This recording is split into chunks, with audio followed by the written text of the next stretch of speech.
I have a copy of the G Pro Superlight 2, and in comparison to the original G Pro Superlight, there are a lot of similarities to the original. The coating does feel somewhat improved on my white copy, with Mouse 1 and Mouse 2 actually feeling grippier than I remember. The coating actually does feel nice, but for some reason, I don't know if this is correct or not, but the coating almost doesn't feel like it carries over to the rest of the mouse. Mouse 1 and Mouse 2 actually feel grippier than the coating near my thumb where it rests on Mouse 4 and Mouse 5. Most importantly, in terms of the side buttons compared to the original actually do feel better. I have pre-travel and an immense amount of post-travel on my original side buttons. That's always been a major issue, especially with the earlier batches of the original G Pro Superlight.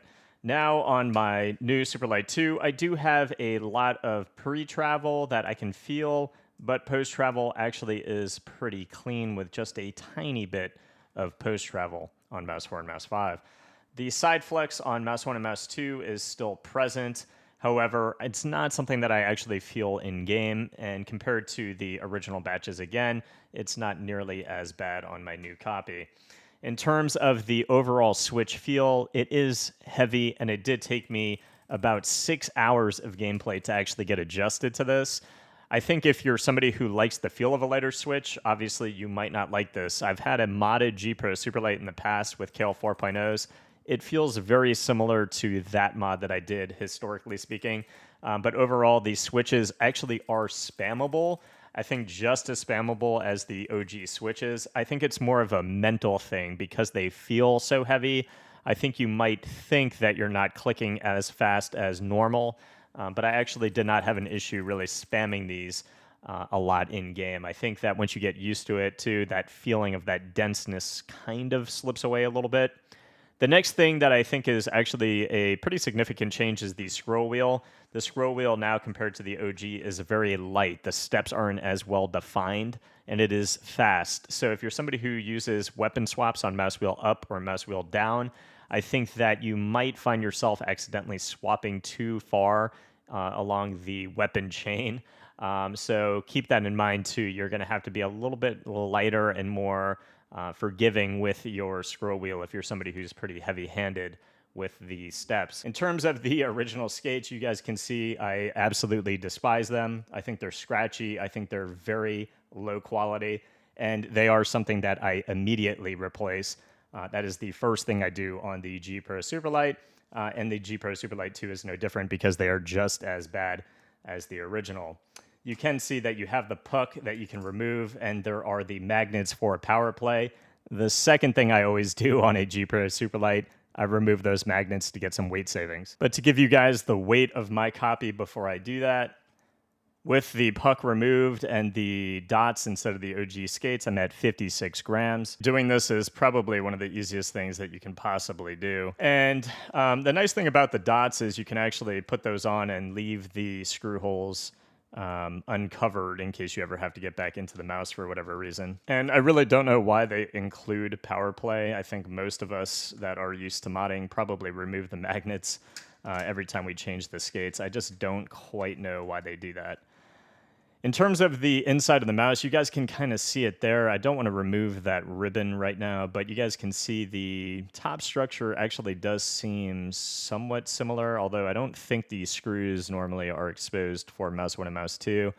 So it seems like they changed the top shell a little bit in terms of the infrastructure inside. It is a 500 mAh battery here that you can see. You can always change out the battery if you want some additional weight savings, but since it is 2K hertz, I don't know if I would necessarily do that. Just disconnect the little power play power to the magnets there, and removing this is just very, very easy.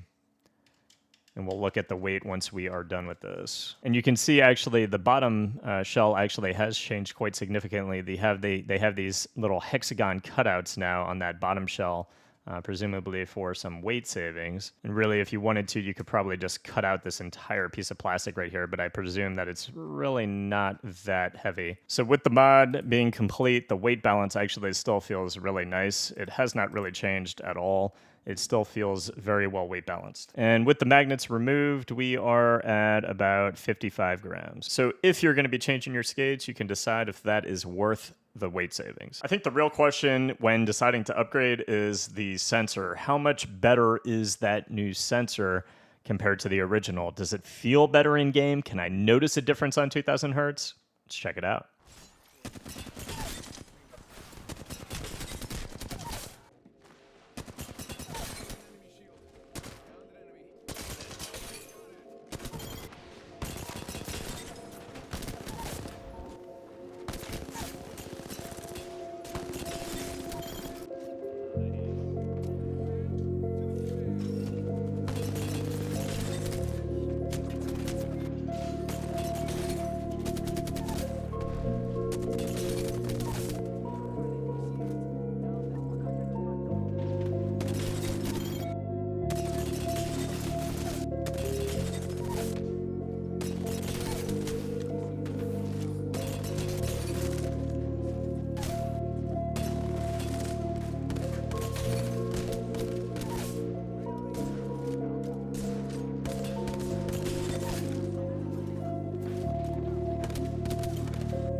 In my A and B testing, swapping from the 2 to the 1 back to the 2, I found the sensor performance to be a little bit cleaner on the 2. It felt better on both horizontal tracking and vertical tracking as well as flicks.